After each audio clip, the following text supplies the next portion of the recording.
बिस्मिल्लाहिर्रहमानिर्रहीम जी। इस वक्त मेरे साथ ज़हीरुल हसन साहब हैं जो कि Pakistan state bank cricket team के जो हैं इस वक्त मेंटोर भी हैं और एडवाइज़र भी हैं। इनकी कोशिश काफ़ी आज Awais Shahzad child star reporter इनके पास आए। खसूसी तौर पर उनका दिल था कि मैं इनका इंटरव्यूज़ लूँ इस हवाले से, चूँकि वो कहते हैं ना कि हज़ारा साल पसे पर्दा रहते हैं वो पत्थर, अमारत जिनके कांधों पे खड़ी होती है। कि वो जो इमारत बिल्डिंग होती है उसके जो बुनियाद में जो पत्थर होते हैं वो नज़र नहीं आते। तो ये एक ग्राउंड का मंज़र आप जो कि स्क्रीन पर देख भी रहे होंगे। इस ग्राउंड पे ये एक बिल्कुल ऐसा इलाका था जहाँ पर आप देखा हमने ओमान का मसला था, यहाँ आबादी बिल्कुल मज़ाफ़ाती इलाका था। यहाँ पर बिल्कुल यहाँ पर इसको आबाद करना ये बहुत ही बड़ा एक कारनामा था जो कि ज़हीरुल हसन साहब का है। इस ग्राउंड को बनाना, मेहनत करना, जहाँ पत्थर थे, पहाड़ थे, टीले थे, कोई यहाँ कोई सोच नहीं सकता था यहाँ ऐसा स्टेडियम बनेगा। तो ये एक आर्ट मैं इसको कहूँगा, बल्कि हमें यहाँ बैठकर ऐसा महसूस होता है। मेरे बैक पर जो बिल्डिंग की इस वक्त इमारत नज़र आती है हेरिटेज की कॉपी है और इस हवाले से ये एक आर्ट है और बिल्कुल हमें जो है बरतानिया, न्यूजीलैंड, इंग्लैंड वहाँ के ग्राउंड्स और स्टेडियम्स की याद दिलाता है। और इस सारी मेहनत में ज़हीरुल हसन साहब का किरदार है, उसको बिल्कुल हम डिनाई नहीं कर सकते, इनका और इनकी टीम का। और स्टेट बैंक मैनेजमेंट का तो देखें हमेशा से किरदार है, रहेगा, वो तो उसका तो किसी सूरत में इनकार नहीं हो सकता। जो भी स्टेट बैंक के गवर्नर होंगे उनका ताउन, उनके साथ टीम का ताउन ज़रूर है। लेकिन ये तमाम तर कोशिशों का हम अब पूछेंगे ज़हीर साहब, ये बड़ी मेहनत तलब काम है, ग्राउंड को संभालना, ग्राउंड्स को मेंटेन रखना और फिर यहाँ पर इस ग्राउंड में, इस एरियाज़ में यानी ट्रॉफीज़ करवाना, कैदेंस में ट्रॉफी करवाना, प्लेयर्स को यहाँ लेकर आना, ये इतनी मुश्किलात और ये सफ़र आपने कैसे तय किया? देखिए, इस सफ़र के अंदर जो स्टार्ट के अंदर हमारी नो डाउट हमारी टीम, हमारी जो मैनेजमेंट थी उन्होंने तो बड़ा कोऑपरेट किया। साथ साथ एहसान आरई साहब जो नेशनल स्टेडियम के चीफ क्यूरेटर थे, उन्होंने मुझे बड़ा सपोर्ट किया शुरू में पिचेस बनाने के लिए। मतलब हमारे पास बजट भी नहीं होता था, मगर वो यहाँ पर आए और उन्होंने मुझे मतलब पिच बनाने में बड़ी हेल्प की, ग्राउंड के लेवलिंग पे बड़ी हेल्प की। और इसके बाद आप देखें कि स्टेट बैंक की पिचेस जो आज अच्छी कहलाती है, इसका क्रेडिट एहसान आरई साहब को और उनकी टीम को जाता है। उनके साहबजादे ज़ेब आ रहे हैं जो आजकल नेशनल स्टेडियम के चीफ क्यूरेटर हैं, पहले वो यहाँ थे, फिर शाहजेब आजकल जो है यहाँ पर हैं और एहसान आरई साहब हैं। तो जितने भी टेस्ट क्रिकेटर यहाँ आते हैं वो ये कहते हैं कि इस ग्राउंड की जो पिचेज़ हैं वो पाकिस्तान के अंदर इस वक्त किसी की भी नहीं है। इनसे मिलती जुलती ज़रूर है UBL की, डायमंड की, मगर है कि जिस तरीके से यहाँ पिच बनाई जाती है इंटरनेशनल लेवल की पिच है। और इसका क्रेडिट जाता है हमारे स्टाफ को कि जिन्होंने जो है ना इतने खूबसूरत अंदाज में बनाई है कि आज यहाँ टेस्ट क्रिकेटर भी चाहते हैं कि हम इस पिच पे मैच खेलें। इस ग्राउंड की रही कंडीशन, ग्राउंड की फैसिलिटीज़ की है, तो ये हमारी मैनेजमेंट ने हमें सहूलत बिल्कुल दी है और हमने कोशिश की है। बड़े मुश्किलात आई इसके अंदर, बहुत जगहों पे हमें ये दुश्वारी भी आई कि आया पता नहीं ये कंप्लीट भी होगा कि नहीं होगा, मगर अल्लाह ताला ने जो है हमारी नीयत सही थी, अल्लाह ताला ने हमें बड़ा सपोर्ट किया। और आज हम इस मुकाम पे हैं कि पाकिस्तान क्रिकेट बोर्ड कहता है कि अगर कराची में कहीं मैच हो तो सबसे पहले national state bank sports complex पे होना चाहिए। जी बिल्कुल। और यहाँ पर तो सिक्योरिटी का अपना ओमान के भी इशूज़ दरपेश होंगे आपको, क्योंकि इसके साथ जो आबादियाँ हैं ये इतनी वो नहीं है, तो उस हवाले से थोड़ा सा। नहीं, सिक्योरिटी तो माशाल्लाह देखें हमारे चारों तरफ रेंजर्स के जो है वो सिक्योरिटी है, उनके अपार्टमेंट्स हैं यहाँ पे। और अल्लाह का शुक्र है कि यहाँ पे कोई इश्यूज़ नहीं है। जब यहाँ फ़र्स्ट क्लास क्रिकेट हुई थी तो हमने इंज़मामुल हक़ को बुलाया था और उस वक्त जो है ये शुरू की बात है और वो यहाँ आए भी थे।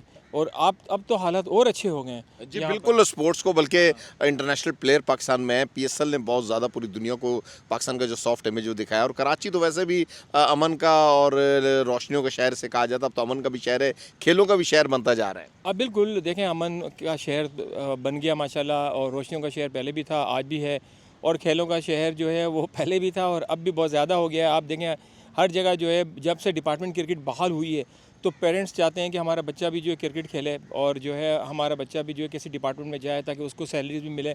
अगर वो पाकिस्तान नहीं भी खेलता है तो कम से कम इतना तो हो कि वो अपनी ज़िंदगी को जो है अच्छा बना ले। अब बिल्कुल ज़ाहिर साहब, जिस तरह अवैस भी बात कर रहा था उन अल्फाज को वो नहीं बयान कर सका जो मैं अब आपसे सवाल करने लगा हूँ कि आपके दौर के अंदर, अब तो मौजूदा दौर में तो वो सहूलतें बहुत ज़्यादा हैं, क्रिकेट में पैसे की फरावानी है, प्लेयर्स के अब ग्रेड 1, 2, 3 के जो वज़ाइफ रखे गए हैं, बहुत अच्छे पैकेजेस पर प्लेयर हैं, उसके अलावा लीग्स बहुत खेल रहे हैं प्लेयर जाकर बाहर, वो इजाज़त देती है पीसीबी। ये भी प्लेयर्स के साथ एक सपोर्ट है हमारी बोर्ड की, क्रिकेट बोर्ड की। तो उस दौर में जब प्लेयर्स ट्रेनों में जाते थे, इनके वजीफे बहुत कम थे, 15-15, 20-20 हज़ार रुपये। आपने उस दौर के अंदर जो उस वक्त के प्लेयर्स हमें मिले, जो आपके साथ जिनका समझे कि आपके साथ साथ रहा है, उन्होंने हमें बताया कि उस दौर में जहाँ 15-20 हज़ार वजीफा था, आपने 50-50 हज़ार, 60-60 हज़ार रुपये करवाए, लाख-लाख रुपए तक करवाए। उन्हें बाहर टिकटें दी जाती, होटल अच्छे करवाए जाते थे, 5 स्टार, 3 स्टार, वो के प्लेयर्स को एक इज्जत आपने दी। देखें, जब तक आप प्लेयर को कोई सहूलत नहीं दोगे, प्लेयर्स कैसे खेलेगा? मेरी सोच ये थी कि जब बंदा सुबह 8 बजे होटल से निकलता है और उसके बाद 6 बजे, साढ़े 6 बजे, 7 बजे जब होटल में आता है, तो उसको होटल का कमरा ऐसा हो कि जब वो आए तो अपनी दोबारा से अपनी तवानाई बहाल हो जाए और वो फ्रेश हो जाए। तो हमने कोशिश यही की थी कि उनको जो है अच्छी से अच्छी फैसिलिटीज़ दी जाए, ताकि वो जित सारा दिन की थकावट उनकी उतर जाए और उसके बाद अगले दिन वो फिर फ्रेश होकर आए। तो आज अल्लाह का शुक्र है कि सारे डिपार्टमेंट जो है और बहुत अच्छी फैसिलिटीज़ दे रहे हैं। जी बिल्कुल, हमारे पाकिस्तान में जिस तरह आपने एक बात की कि कोचेज़ के हवाले से कि फॉरेनर जो कोचेज़ होते हैं उनकी जो खिदमत ली जाती है पाकिस्तान के अंदर, तो वो बात ठीक है कि जो मौजूदा दौर की जो तेज़ी है, जो तेज़ क्रिकेट हो रही है और लेटेस्ट क्रिकेट है, जो टेक्नोलॉजी के साथ आरास्ता हो चुकी है, पेवस्त हो चुकी है हमारी क्रिकेट, तो उसके लिए फॉरेनर जो कोचेज़ हैं उनकी हाई प्रोफाइल क्वालिफिकेशंस भी होती है और उस पर बड़ी महारत और बड़े कोर्सेज़ उन्होंने किए होते हैं इंटरनेशनल लेवल्स पर। लेकिन हमारे पाकिस्तान के भी कोचेज़ और हमारे जो ग्राउंड की जो रियलिटीज़ हैं, जो हमारी पाकिस्तान के जो यहाँ के मौसमियाती जो मामला है, हमारी पिचेस का जो मामला है, ग्राउंड्स का है, प्लेयर्स की जो ज़हनी सोच और हमआहंगी है, उस हवाले से हमारे पास भी ऐसे अच्छे अच्छे कोचेज़ हैं जिनमें मोहम्मद यूसुफ को लिया गया था बैटिंग के हवाले से, यूनुस खान को भी लिया गया, शोएब मोहम्मद को लिया गया था। फिर उसके बाद चूँकि आस्ता आस्ता पसंद नापसंद के मामलात कह लें या जो भी उसके इश्यूज़ बने, तो हमारे पास तो आज भी बड़े बड़े ऐसे नामवर प्लेयर मौजूद हैं, जब मियां दास साहब जैसे मौजूद हैं। इस वक्त देखा जाए तो यूनुस खान भी इस वक्त मौजूद हैं, अफरीदी जैसे भी है, सीनियर में इंजामुल हक काफ़ी अर्सा देखें कोचिंग करते रहे पाकिस्तान क्रिकेट टीम की भी, तो कुछ ईगोज़ के भी मसले आ जाते हैं। बिल्कुल सही कह रहे हैं आप, ईगोज़ के मसले आते हैं और मैं समझता हूँ कि ईगो को हमें एक तरफ रख के अपने मुल्क के लिए सोचना है, अपने कौम के लिए सोचना है हमने कि हमें उनको क्या देना है। क्योंकि हमने मतलब देखा जाए जो भी कोचेज़ आते हैं पाकिस्तान के अंदर, वो अपना वक्त गुजार चुके होते हैं, अब वो पाकिस्तान को देने के लिए आए हैं। तो मैं समझता हूँ कि हम अपनी ईगो को साइड पे रखना चाहिए। और बाकी ये कि फॉरेनर से नो डाउट हमारे कोचेज़ बड़ी सीख रहे हैं और आहिस्ता आहिस्ता आप देखें डेवलप मॉडर्न डे क्रिकेट की तरफ जा रहे हैं। जब 216 पे 216 रन चेस हो जाते हैं तो इसको क्या कहेंगे आप? मॉडर्न डे क्रिकेट है। कोई सोच सकता था 20 ओवर में 216 पे 216 रन चेस हो जाएगा? तो ये भी अभी हाल ही में हुआ है, आपको पता होगा।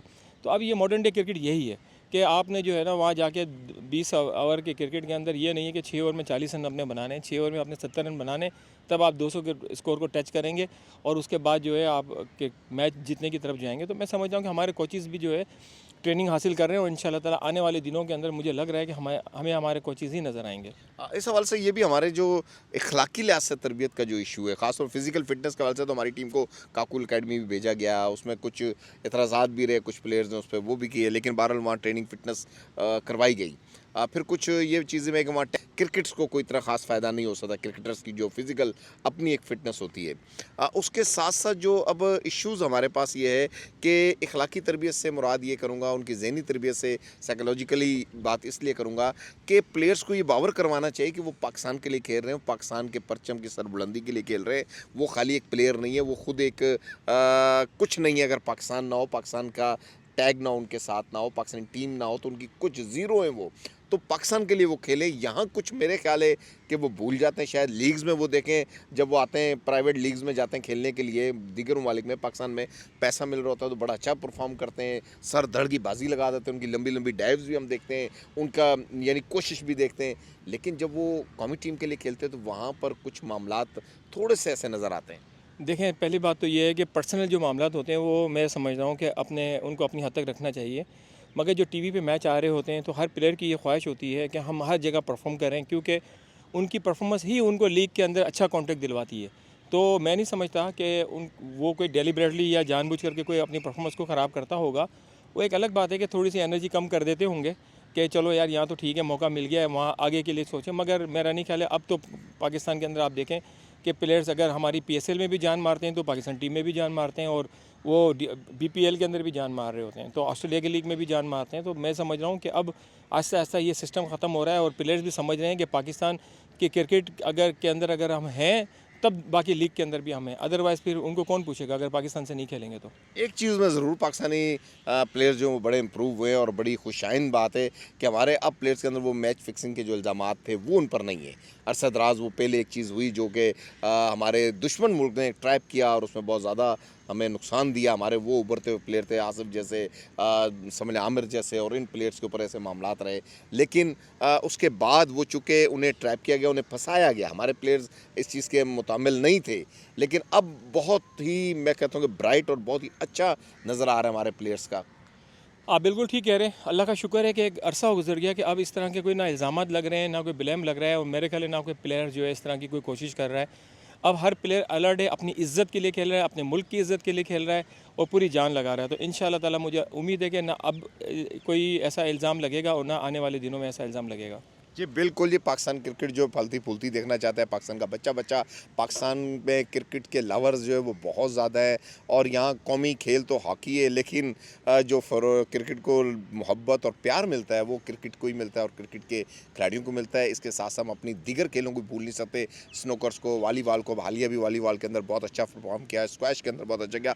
पाकिस्तान का जहाँ भी परचम सर बुलंद होगा वहाँ हमें खुशी होगी, हमारी कामयाबी है, पूरी कौम की कामयाबी, पाकिस्तान की कामयाबी है। तो बहुत अच्छा लगा ज़हीरुल हसन साहब आपसे कुछ थैंक यू सो सवालात मच, करके, आपका भी बहुत मुलाकात शुक्रिया। करके। और आगे भी हम आपको इस तरह की इन्फॉर्मेशंस आपसे शेयर करते रहेंगे।